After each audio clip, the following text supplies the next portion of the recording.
3:28 a.m. What follows is a brief debt to society later.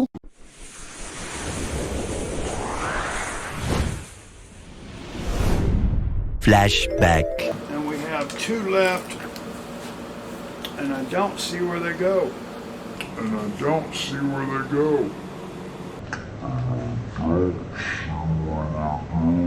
End of flashback. First mention is 106, 126, and 146. Avoid distortion of the... No! God, please, no! Go back and we'll do an inventory check. And make sure that we're not... A few moments later. Put them in, but this is a pin vise, and you put little drill bits in here. If you don't know what a pin vise is, all it does, it opens up and you turn it and it tightens down, you know, and you can hold drill bits in here, and you can hold little bitty ones that are almost unable, you know, you're unable to see. Some of them are so small, but you can take and then you can drill you a little hole for your carbon rod to go into. So it's just like a perfect little hole. And it makes for good building when you're building something that, you know, that's maybe a custom build. Or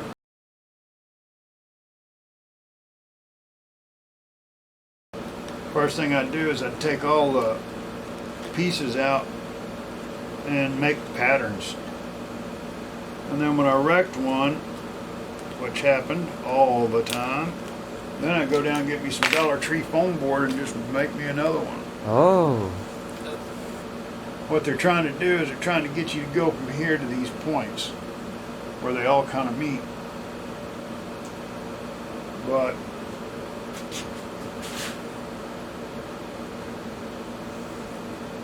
move this one here up a little bit, just a tad. I'm going to check my square.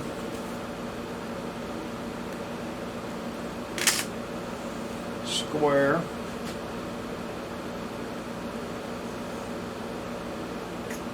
Anything to get glue in there.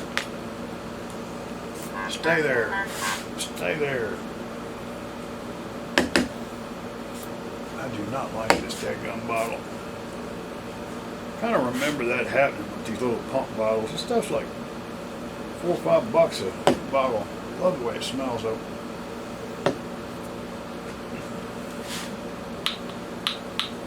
See, that one hangs up too. Okay, so that's done. Well, let's flip this thing around and work on the business end.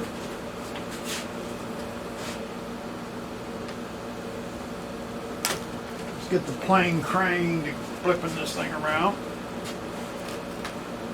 Now, it tells me, doesn't tell me a damn thing. It just shows a picture. Okay, so we have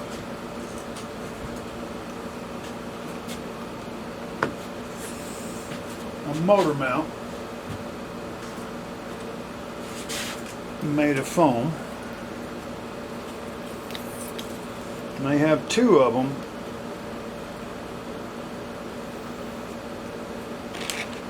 In here, which makes me wonder, do I need to install 2? Or is it for after a wreck? Probably the latter. I'm only seeing 1, and it appears like only 1 is needed. Again, let me mock this back up again, just make sure it all fits easy so I don't have a problem after I put glue. Alrighty, and then where is there it is, my pin. I'm just going to make a little mark here showing the front top.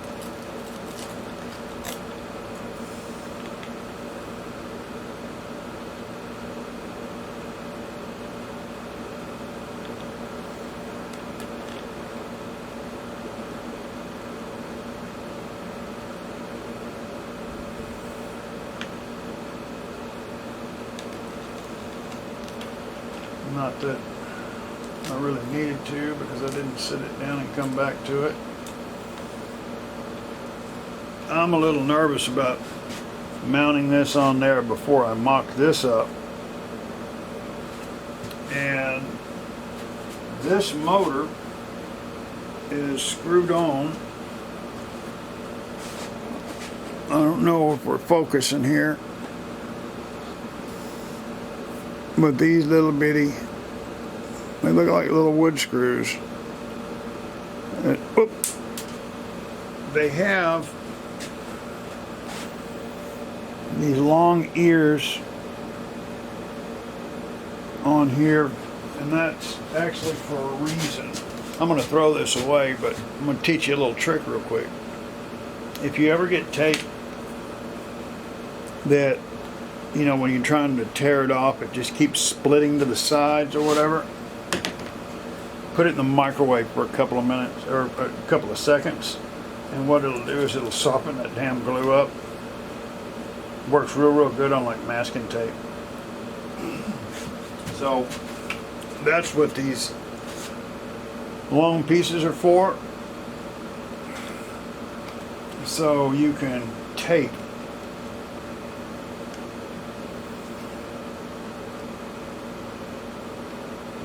use tape to hold that thing in place. And I'm not going to go crazy with the glue on this thing yet. I'll explain why in a minute. Make sure and put a courtesy wrap on the tape. Courtesy wrap is nothing more than just folding over the end of the tape, so it leaves a little flippy tab that you can grab a hold of when it comes time to taking it off.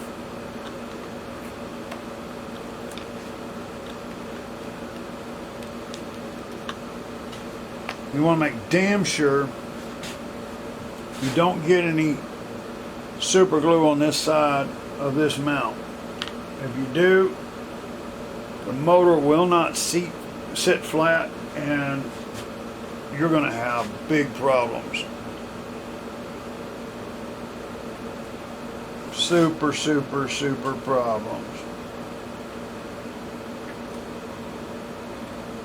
I can't tell you how many times I've done that on the inside of a sailplane fuselage.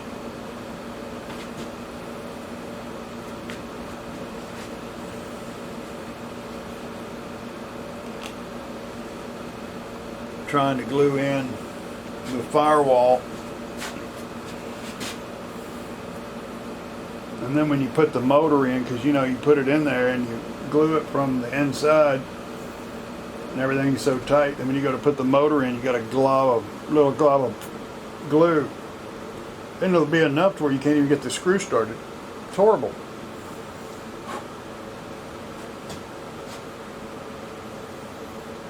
Okay, we're going to let that marinate.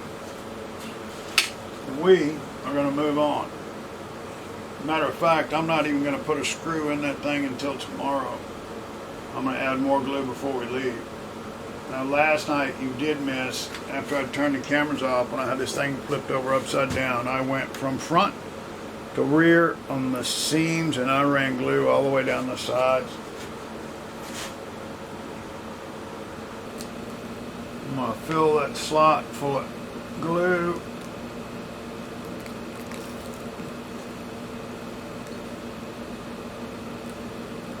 And I'm going to push it in there until I feel it all the way through on the top side.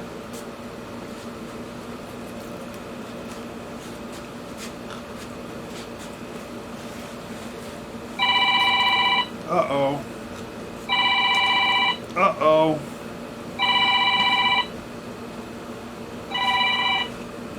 What's up, Elliot?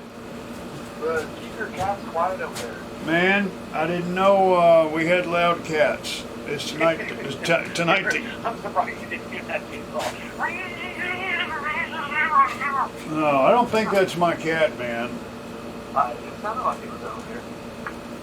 Yeah. Like on your front porch of your shop or something. But, No, man, not my cats. Matter of fact, I don't have cats. I have cat, and it's really not even a cat anymore. It's just more of a cuh since we had it fixed. Yeah. All right, sorry about that. Had a phone call. Mr. Elliott from across the street called me.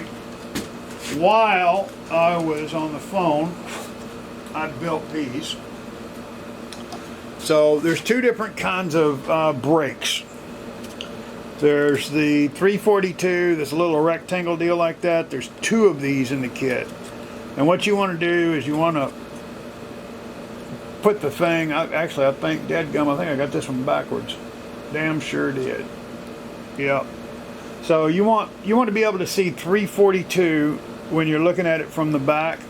I built it like this here. This one here I built right. See where it says 342, 342. So you want to build them exactly opposite each other. Little brakes like that, man, they're really cool. Man, it'll just stop those planes, man. You can do these crazy elevators with them. We're getting into the point now where we need to start installing servos. We've got like, looks like a page and a half to do. I'm up in the air. I've got a T motor that is good for 3-cell or 2-cell. The book, it says this is a 2S build, and my ESC and / BEC is only a 6 amp. It's a 2 or 3, but the problem is, let me see if I can find that information real quick. And this is why I wanted to make this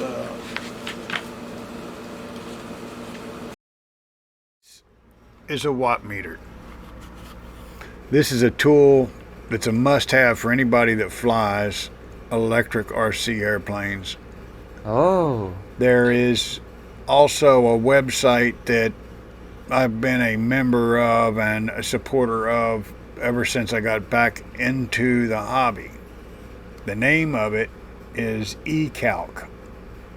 You can type in eCalc in a search engine and it will come right up. This is the logo that you want to look for. It by far is probably one of the best prop calcs or wing calc, CG calc websites, and man, it's only a penny a day or something like that. It's extremely cheap. But when you're flying any kind of electric plane, a watt to pound ratio, it's your Bible. You've got to know exactly what your plane weighs when you've got your servo, your batteries, all that. And with the watt meter, you'll be able to tell exactly what that motor is putting out. And you'll be able to tell if you're overworking your ESC. On this particular one, I had problems with brownouts, so we had to go back and change the electronics. You know what the watt rule is? This plane here is, let's see, with a 350 milliamp battery.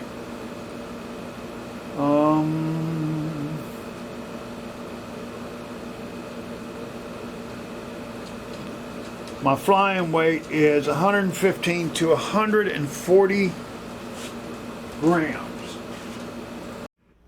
So what is a brownout?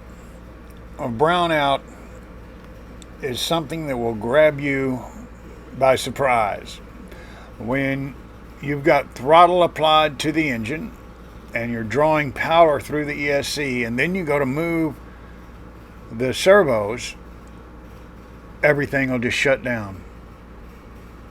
And then your plane will fall out of the sky because you'll have no power, no control. And the thing that'll sneak up on you when you go back over to pick your plane up, if it's not completely destroyed, by then it is already rebound and everything is working. So you always want to bench test your plane before you fly. Spool it all the way up, give it full throttle, and work all the servos. If you don't have a watt meter, that's one way that you can test, but the best way to test is to have that watt meter. You can get them from $8 to $40, and the $8 one works just as well as the $40 one. But it is a tool that you need to get in your toolbox and have it in your arsenal ready to go, and always check your watt to pound ratio.